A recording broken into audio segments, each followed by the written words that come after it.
Comfort does not feel like a prison because the door is always open. You just stopped believing you were allowed to walk through it. That is the cruelest kind of trap. Not one that holds you down, not one that causes you obvious pain, not one that announces itself with bars and locks and chains. The cruelest trap is the one that makes you feel safe while quietly stealing everything from you. And that is exactly what your comfort zone does. It does not restrain you. It does not force you to stay. It simply makes staying feel easier than leaving. And over time, easier becomes normal, and normal becomes identity. And one day, you look around at the life you have built inside those invisible walls, and something in you already knows the truth. These are not walls of protection. These are walls of containment. You built a prison, and you decorated it so well, so carefully, so convincingly, that you forgot it was a prison at all. This is the conversation that most people never have with themselves, not the surface conversation about pushing yourself, not the motivational talk about facing your fears. Those conversations touch the edges. This conversation goes to the center, because the comfort zone is not about comfort. It never was. Your comfort zone is the physical, lived expression of your self-concept. It is the outer boundary of what you believe someone like you is allowed to experience. Read that again. Not what is possible, not what exists in the world, what you believe someone like you is allowed to have. That word, allowed, is the prison door. Every time you pull back from an opportunity, every time you go quiet when you should speak, every time you choose the familiar path over the uncertain one, you are not responding to danger. You are responding to identity. You are confirming, without words, that someone like me does not do that, that this level is not for me, that those people are different, that I belong here, in this smaller version of life, because this is what I know, and the mind agrees with you. The subconscious mind is not a judge. It is not trying to protect you from failure. It is trying to protect the consistency of who you believe you are. That is its entire function. It takes your self-concept, the image you hold of yourself in the quiet, private spaces of your mind, and it works tirelessly to make your outer life match that inner image. This is not philosophy. This is the documented, studied, observed function of the human mind. Your reticular activating system filters reality based on what you believe is relevant to you. Your nervous system creates physical anxiety when you approach the edges of your identity boundary. Your memory selects and stores the experiences that confirm what you already believe about yourself. Everything is working together, not against you, for the version of you that you have accepted as real. And if that version of you is someone who plays small, someone who stays quiet, someone who has decided that certain things are just not in the cards, then every decision, every feeling, every instinct will quietly, invisibly, pull you back inside that boundary.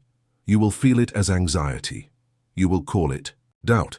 You will name it fear. But underneath all of those names, the real thing happening is an identity enforcement. Your mind is saying, this is not who you are. Come back, stay where it is familiar, stay where I know you, stay inside the story we have agreed upon. That is the prison. And the most devastating part is that you built it yourself, not because you are weak, not because something is wrong with you, but because the mind does what it was built to do. It finds patterns, it builds walls around those patterns, it calls those walls safety. And you, without realizing, it said yes. Now let me show you where the walls came from, because they did not appear from nowhere. Every wall in your comfort zone has a specific origin. Every limit you live inside was created at a specific moment by a specific experience that your mind interpreted in a specific way. The child who raised their hand in class and was laughed at did not decide to become shy. They decided that visibility was dangerous, and that decision, made in one painful moment, became a rule. A rule that followed them into every room, every meeting, every moment where being seen was possible. The young person who tried something bold, who stepped outside the familiar, who reached for something bigger and was told, Who do you think you are did not decide to become small. They decided that ambition had consequences, and that decision wrapped itself around their potential like a slow, invisible weight. The adult who trusted someone completely, who opened themselves, who allowed themselves to need, and was left or betrayed or dismissed, did not decide to stop feeling.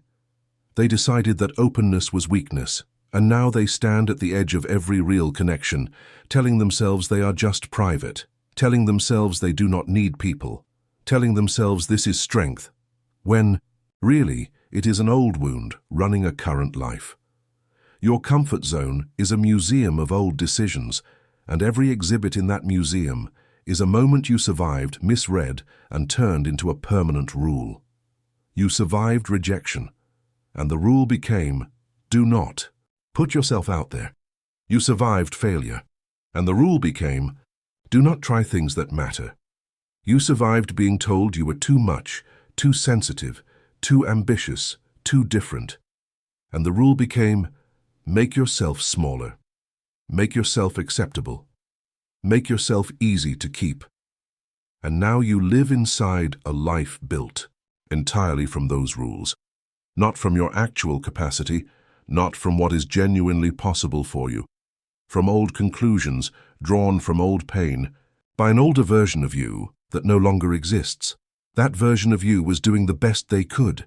They were protecting you. They were trying to make sense of a world that hurt them. But that version of you was a child, was a younger person, was someone without the understanding you now carry. And you are still living by their rules. You are still letting the frightened younger version of you run your current life. That is not wisdom. That is not being realistic. That is handing the wheel to someone who stopped growing the moment they got hurt. And the life that follows from that is not your life. It is a reduced version, a cautious version, a life shaped entirely by the question, how do I avoid that pain again? Not the question you actually want your life to be shaped by. Not the question, who am I really? Not the question, what am I actually capable of? Not the question, what would I reach for if I stopped believing the old story? Those questions live outside the comfort zone, and the comfort zone, true to its nature, makes sure you never get close enough to ask them. Because the moment you ask them, everything begins to shift.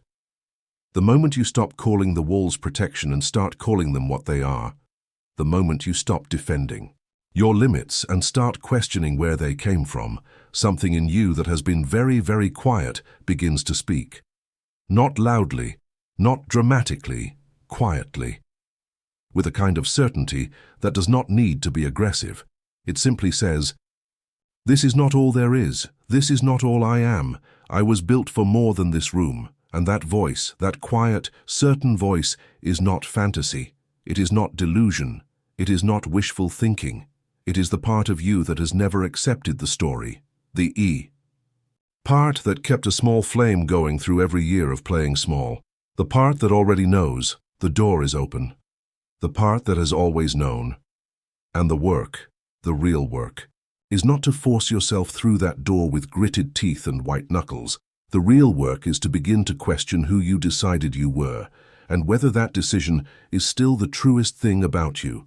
Because it is not a prison if you believe. You chose it. But the moment you see it clearly, the moment you recognize that the walls were built from old fear and not from truth, they lose their power. Not all at once, but enough. Enough to make the next choice different. Enough to reach for the door, enough to remember that you were never actually locked in. So the question becomes, what do you do with this? Now that you can see the walls, now that you understand where they came from, now that you recognize the comfort zone for what it is, what actually changes? This is where most people stop. They have the insight. They feel it. They nod along.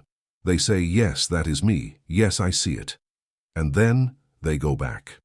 Not because they are weak, not because they do not want change, but because insight alone is not transformation. Understanding. A prison does not unlock it. You can know exactly how a cage was built, understand every bolt, every bar, every decision that placed you inside it, and still wake up tomorrow living the same way. Because the mind does not change through understanding. The mind changes through identity, and identity does not shift because you learned something new. Identity shifts when you begin to hold a new image of yourself with enough consistency, enough emotion, enough inner certainty, that the subconscious mind begins to accept it as the new truth.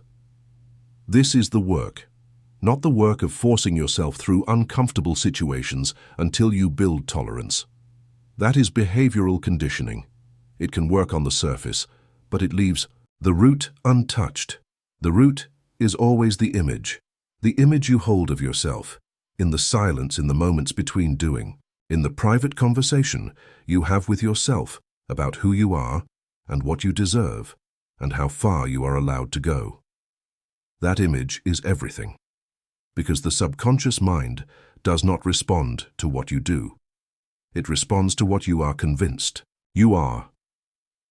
Two people can do the same action, walk into the same room, make the same phone call, take the same risk. One of them does it as someone who is becoming, who is trying, who is pushing against what feels natural. The other does it as someone who simply is, who this is natural for, who belongs here. The outer action is identical.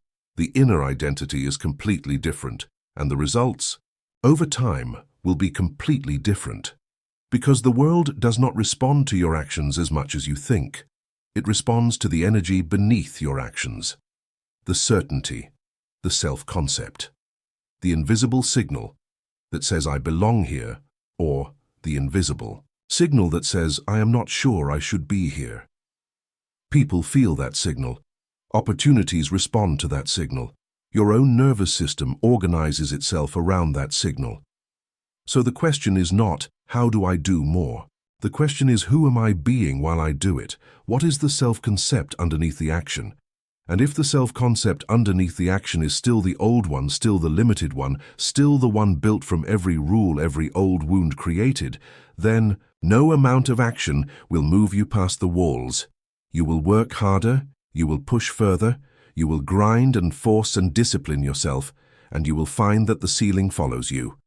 Because the ceiling is not external. The ceiling is the edge of your self-concept, and it moves with you. This is why people find that no matter how much they achieve, they return to a familiar level.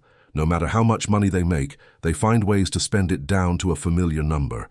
No matter how good a relationship gets, they find ways to introduce the familiar distance. No matter how much recognition they receive, they minimize it. They deflect it. They find a reason why it does not really count. This is not self-destruction. This is self-concept maintenance, the subconscious mind pulling you back to the level it knows, to the image it holds of you, to the version of you it has been programmed to protect. And the only way out, the only genuine, lasting way out, is to change the image. Not to fight the walls, to change the image of who stands inside them. Because when the image changes, the walls become irrelevant. When you genuinely, at the level of the subconscious mind, hold a new image of yourself, your behavior changes without force. Your choices change without discipline. Your instincts begin to point in a completely different direction, not because you made yourself change, but because you became someone for whom this is natural. That is the difference between transformation and self-improvement. Self-improvement works on the behavior. Transformation works on the identity. Self-improvement says, do this differently. Transformation says, become someone different, and the doing will follow. Now, I want to speak directly to something that comes up here, because when people hear this, something in them resists. It sounds too simple. It sounds like a shortcut. It sounds like it cannot possibly work, because nothing that actually changes your life is supposed to feel like this. It is supposed to be hard. It is supposed to hurt. It is supposed to cost you something. That belief itself, that transformation must be painful, is another rule written by the comfort zone. The comfort zone does not just limit where you go. It limits how you believe change happens. It convinces you that you must earn your way out through suffering, through Years of pushing, through relentless discipline, through making yourself do what does not come naturally. And so people suffer their way through change. And they do change. Sometimes, slowly, with enormous effort, with tremendous cost to themselves. But they always carry the old image with them, always dragging it, always fighting against it, because they change the behavior without changing the belief. The person who changes. The belief first, who takes the time to rebuild the image, who does the inner work of seeing themselves differently before the outer world reflects it. That person does not drag change. They step into it. They find that the things that once required enormous effort begin to feel natural, not immediately, not overnight, but progressively, with each repetition of the new image, with each moment of holding, new idea of who they are, with genuine feeling. The subconscious begins to shift, and as it shifts, the outer life begins to shift with it, because that is the law that governs this. The outer always reflects the inner, always, without exception.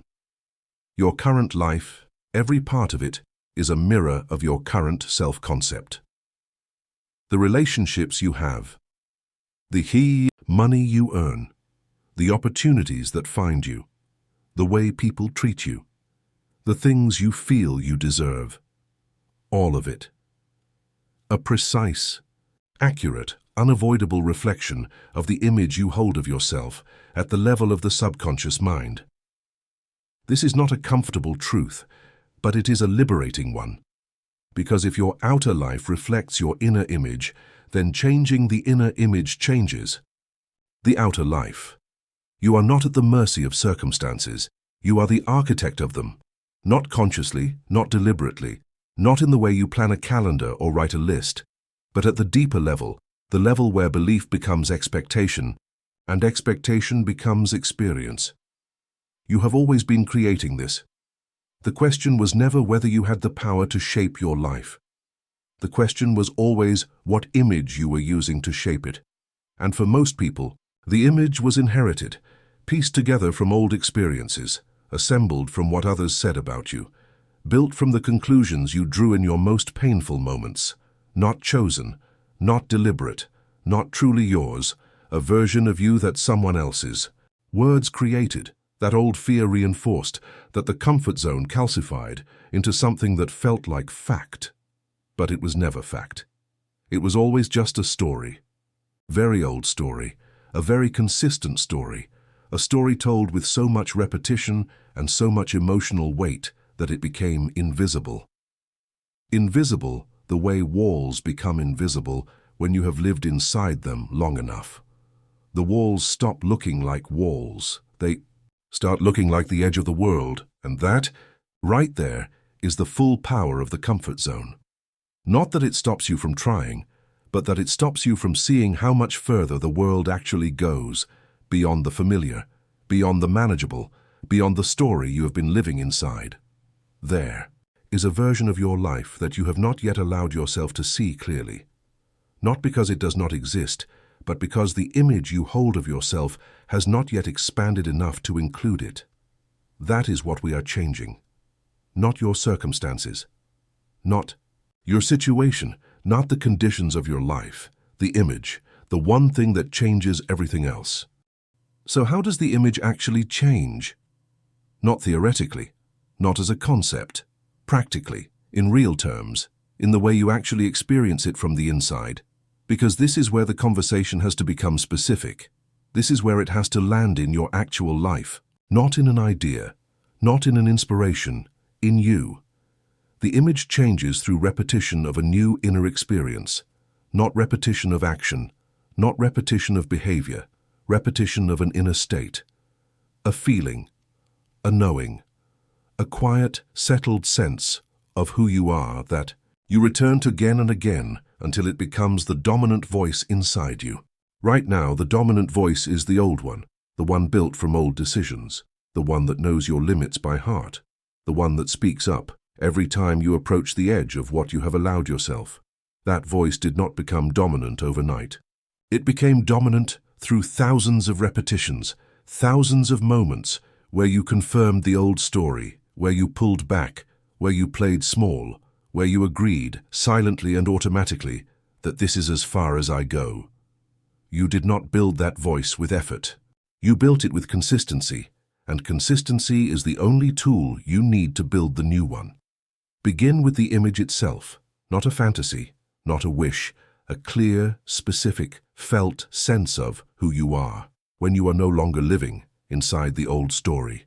What does that person feel like from the inside? Not what do they have, not what do they do, what do they feel like, how do they move through a room, how do they respond when something difficult comes, how do they relate to themselves in the quiet moments, what is their inner experience of themselves? That feeling, that specific inner texture of that person, that is what you are practicing, not becoming. Practicing, because the mind does not know the difference between a vividly imagined experience and a lived one. This is not a metaphor. This is documented. This is studied. This is one of the most consistent findings in the psychology of human performance. The nervous system responds to a deeply felt inner experience in the same way it responds to an outer one. The subconscious mind files a deeply held, emotionally charged image, the same way it files a memory. As something that happened, as something that is real, as something that is part of who you are. This is the mechanism. This is why the person who spends time, genuine, quiet, committed time, holding the felt experience of a new version of themselves, begins to change without forcing change, begins to make different decisions without disciplining themselves into them, begins to respond to life differently because something inside them has genuinely shifted.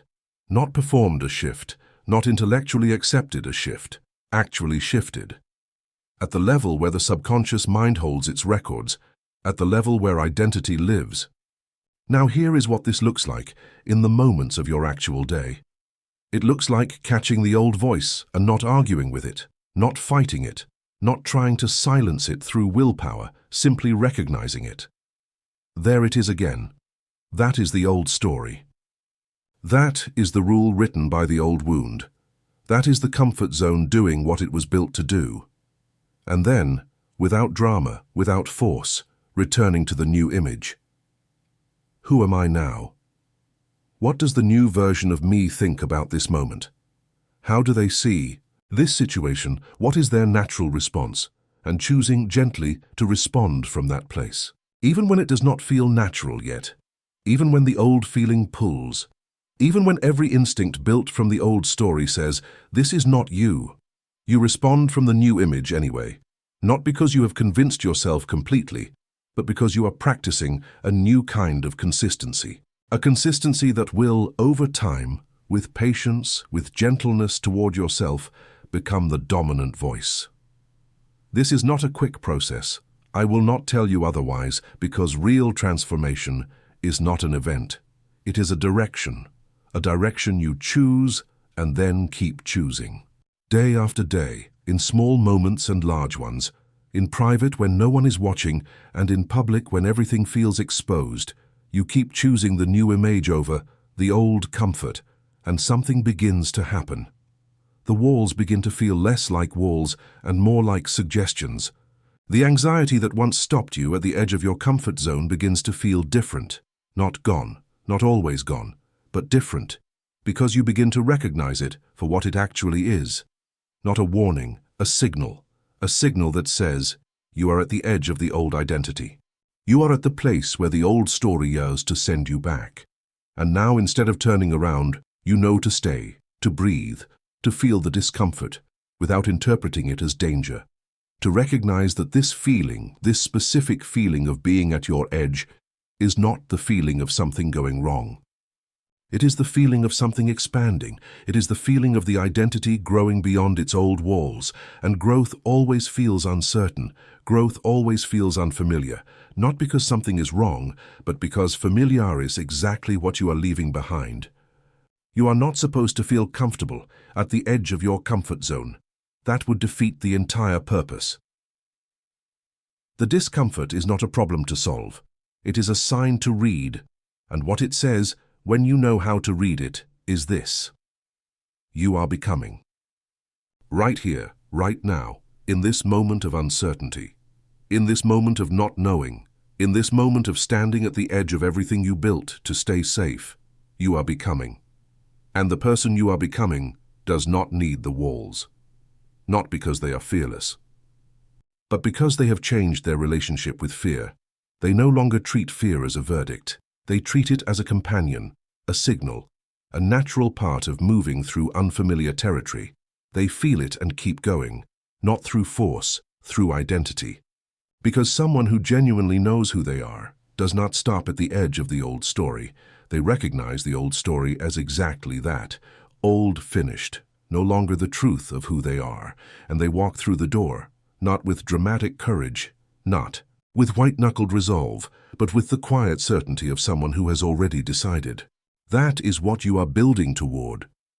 That quiet certainty, not confidence as a performance, not strength as a mask. The deep, settled knowing of someone who has done the inner work, who has sat with the old image and said, I see you. I understand where you came from. I have compassion for the version of me that needed those walls, and I am no longer that version.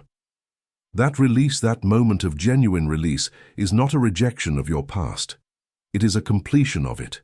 It is saying that chapter served its purpose. It kept me. It held me.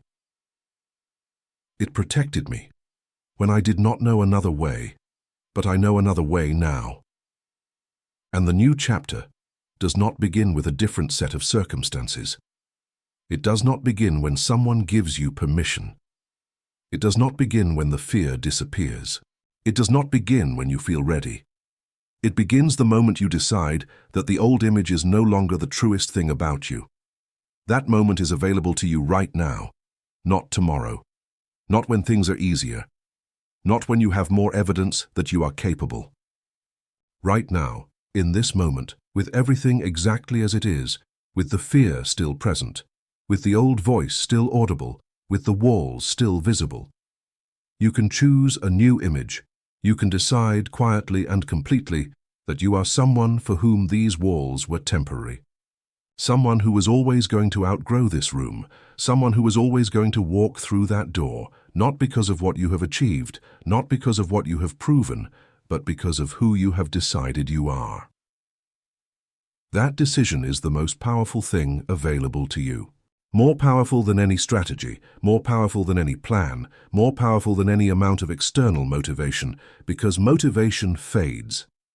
Strategies require the right conditions, plans depend on circumstances cooperating, but identity, a genuinely held, subconsciously embedded identity that goes with you everywhere. Into every room, into every decision, into every moment where the old comfort zone used to pull you back, it goes with you. And it says, without words, without effort, without force, I belong here. This is who I am now. This is not a prison. It never was. It was always just a story, and you, from this moment forward, are the one who writes it.